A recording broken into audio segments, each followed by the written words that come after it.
Welcome back to RamZland. Today I want to show you how to synthesize potassium phosphide. Check this out. For this reaction we'll use a test tube, a torch, potassium, and red phosphorus. Begin by measuring out 500 milligrams of red phosphorus. Next, add your red phosphorus to your test tube.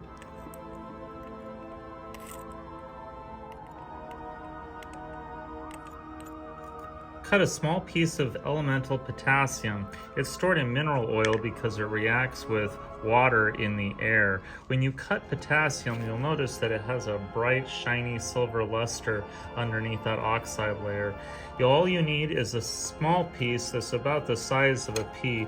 It's very easy to cut, almost like butter, and you can even squeeze it into a small ball about the size of your fingernail that can fit down your test tube.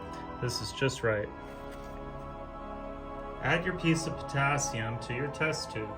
You'll notice that no reaction occurs. That's because activation energy in the form of heat is required.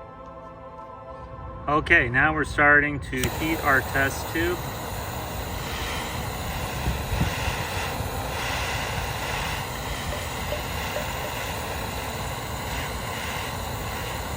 Start to see that reaction begin.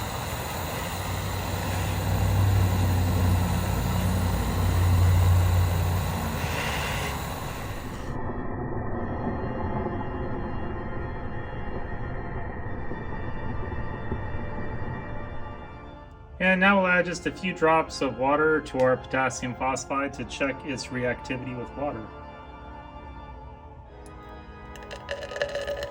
Look at that. Very reactive.